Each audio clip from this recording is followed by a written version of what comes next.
Rabbi Danny Schiff, Foundation Scholar at the Jewish Federation of Greater Pittsburgh. How are you doing this evening?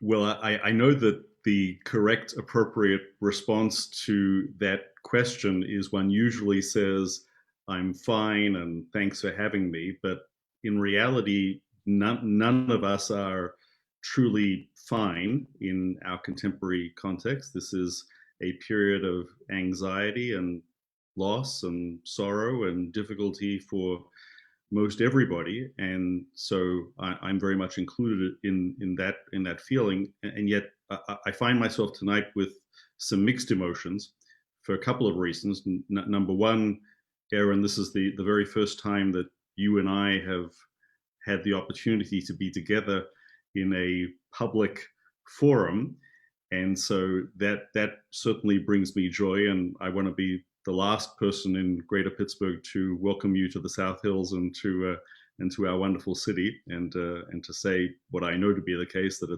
it's really wonderful to have you here in our community. And the second thing is that this is still Yom HaAtzmaut. The sun has not yet set, and we are marking, therefore, Israel Independence Day, and it's appropriate to wish you and everybody else Chag Sameach at this juncture, and to reflect on the reality that no matter the difficulties that we are currently experiencing, we are still alive in a miraculous time period in Jewish history. 72 years of statehood that our ancestors dreamt about for 2,000 years is no small matter. And we shouldn't take it for granted, and too often we do take it for granted. So on this Yom HaAtzmaut, I think we should begin by saying that there is much for which to be grateful, and to at least derive that amount of joy from this reality. Absolutely, and I'm so excited that we get to be together. I never envisioned that the first time I got to bring you to Temple Emmanuel as a senior rabbi would be connecting over Zoom, but I'm grateful for your time as we process this unusual circumstance. And you've been thinking an awful lot about what this means in theological terms. I had the opportunity to read, I hope many people did, the wonderful piece you wrote for the Pittsburgh Jewish Chronicle, and I'll link to that in the comments in just a moment. Where is God in the middle of this COVID-19 pandemic? I think that question is one that every sentient human being, and certainly every human being who has a consciousness of a broader universe, asks at a time like this. We are suffering. The extent of the horror that is befalling so many families and communities in our country and around the world is so widespread, and people want to know, where is God in all this? And I think that the way that Jews have always thought about that particular issue is really extraordinarily well encapsulated in that profound biblical book of Job. And in the book of Job, as people are aware, it's pretty evident that God says to Job, and through Job to all of us, I never promised you a life that would be free of pain. None of us get through life without loss. None of us get through life without sorrow. And so we have to grapple with the reality, which is painful and not easy, that God set up our lives in a way in which we would know both joy and suffering, and that God does not intervene in order to prevent pain and loss. And so while the question is much more poignant right now because of the immensity of the global nature of what we're going through, it's not a different question than what happened with the tsunami that killed 250,000 people back in 2004, I believe it was, and suffering on smaller scale as well. And I think, therefore, that the response that I would give, and clearly this requires more discussion, but the response that I would give is, God does not seek to prevent human pain and suffering. God is that power, that force, that personal connection that is very much there as the proverbial shoulder to cry on when we do suffer. And God is that guarantee, that internal assurance that in the overall sweep of human history, light and the overall positivity that we know life to be filled with is the general direction. But that doesn't provide any one of us with any particular assurance that tomorrow something painful won't happen. God doesn't do that for us. And indeed, we as human beings, unfortunately, know from tragedy in our lives. And we as a Jewish people know from tragedy in our history, right? It's very, very possible to take that lachrymose view of Jewish history, where bad things continually happen. Does the model you've presented hold for other Jewish tragedies as well? I know you reference the Holocaust in your article and added in the element of free will. How does your theological conception hold for the many travails of the Jewish community throughout history? One of the interesting aspects of timing of all this is that we went through Pesach in this situation of isolation.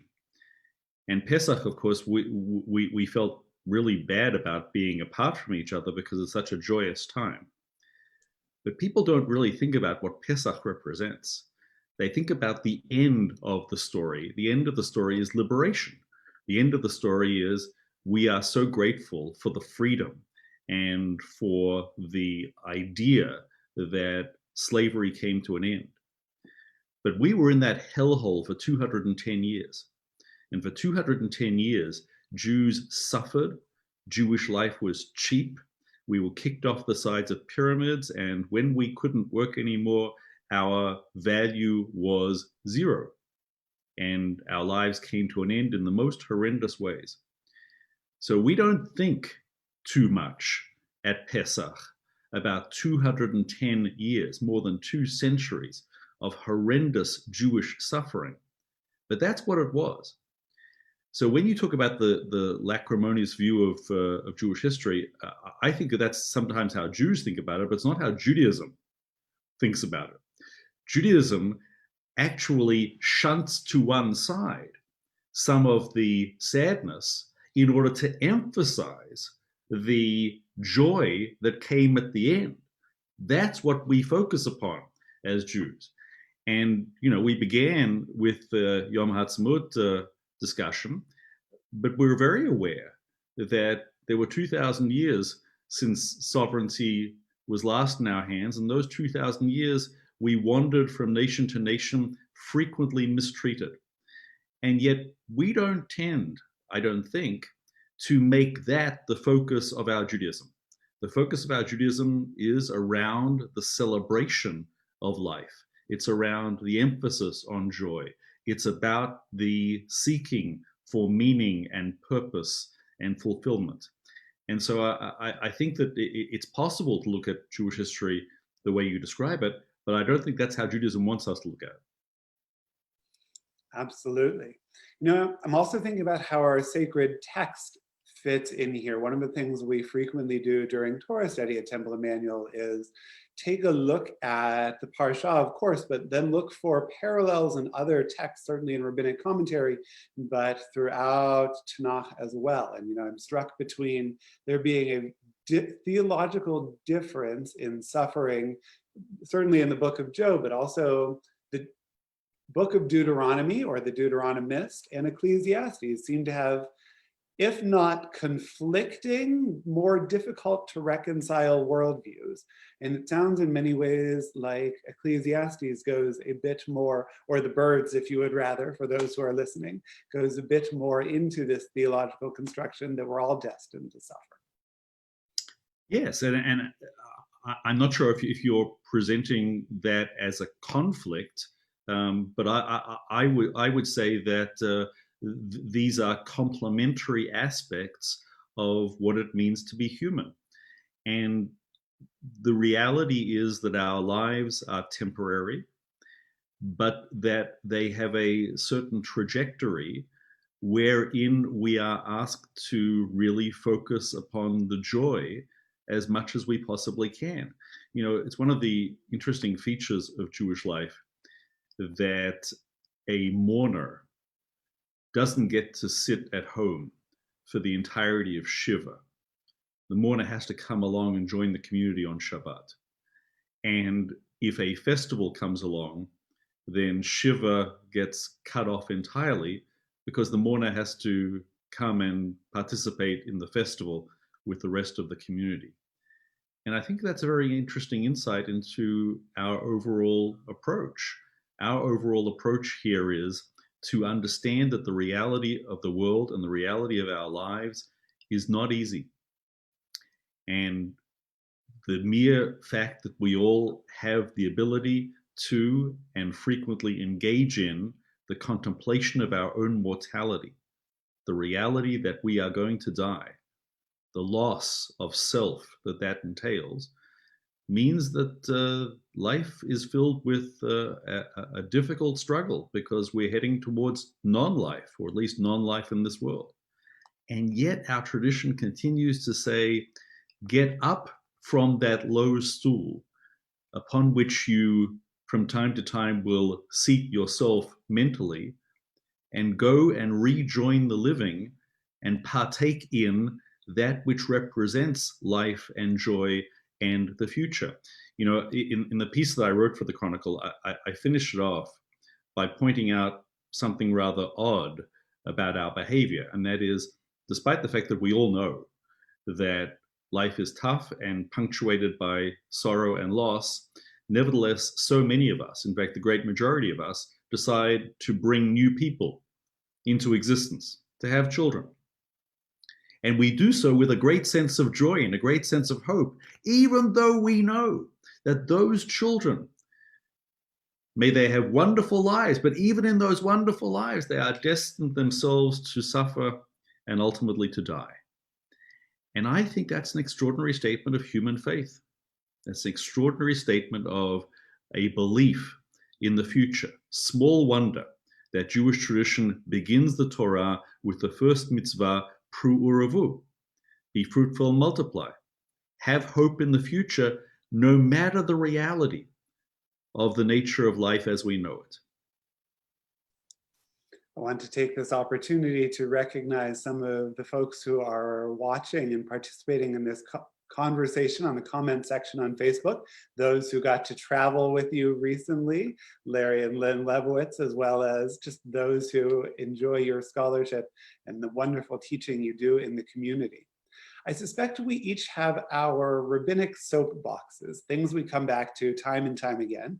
And one of mine is very much a fear for what happens to a community when we cut our Jewish learning off at an artificial point, right? If bar or bat mitzvah is the end of your Jewish education rather than the launching point for a serious Jewish education, you've done quite a disservice. Imagine if you stopped learning math in 7th grade.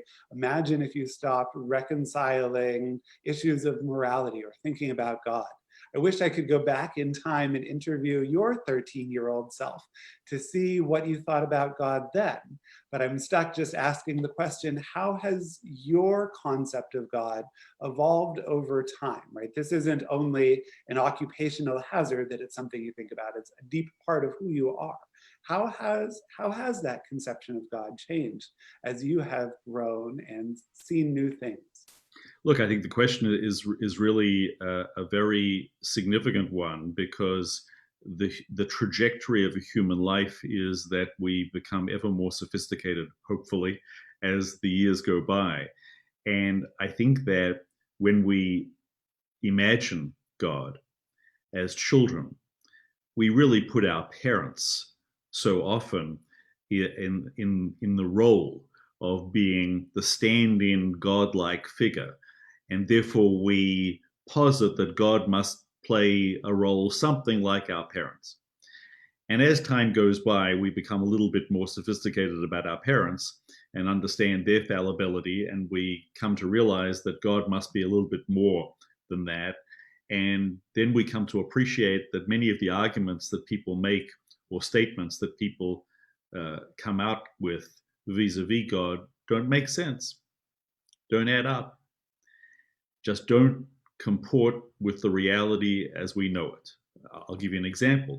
There are those people who say that it's all for the good, and this must be what God wants. They interpret the reality as being in conformity, absolutely in conformity with divine desires.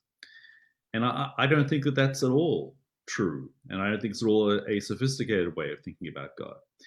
And so over time, my hope is that as you pass that 13-year-old stage and start thinking about God with through the prism of Jewish texts, that you come to a more sophisticated understanding that we are mortal, finite, limited in ways that God is not, and therefore our understanding is by its very nature just a small fraction of what is possible. And yet, if the universe has the meaning and the purpose and the beauty and the light that we posit that it does, that God must be an extraordinary force for good out there that operates in ways that are often beyond our ken, but surely propels forward a tomorrow that is extraordinary and a universe that is much bigger than us, and yet of which we are a substantial and significant part. Thank you.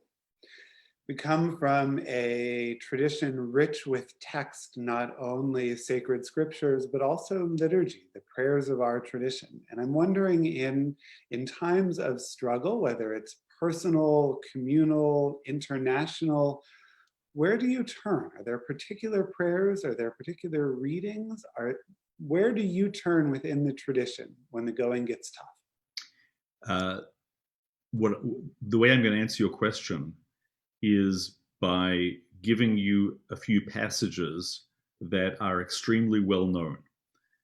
And that's not because I haven't delved into more esoteric material, but it's because part of the great beauty and wisdom of our tradition is that some of the best known passages are so powerful precisely because we have all shared them for generations and centuries, and across the world they are significant and always front and center in Jewish thinking, and they're there because they're helpful. So Psalm 23, right? Not by accident does it become a Christian favorite, but because it's so powerful within Judaism that Christianity decided they would borrow it from us. The words of Adon Olam, right? Especially the last stanza. Into God's hands I entrust my spirit, when I sleep and when I wake. And with my spirit, my body also. The Lord is with me, I shall not fear. Psalm 90, teach us to number our days, right? Our lives are 60 years and 10, or by reason of strength 80 years, but they fly away. So teach us to number our days that we may get a heart of wisdom. All of these passages, I think, put our reality into context. They're not sugar-coated. They express the deep yearning that we have to live a life that matters in the context of considerable difficulty that we all face, and yet to understand that we are a precious grain in a very significant expanse wherein we each have our part to play. Thank you. Rabbi Danny Schiff, Foundation Scholar for the Jewish Federation of Greater Pittsburgh. I'm so grateful for your time this evening. I very much look forward to the time when we get to do this together in person, wouldn't that? Absolutely. And thank you so much for being with us. Stay safe, stay strong. Thank you. You too. I'm very, very pleased to have been part of this conversation.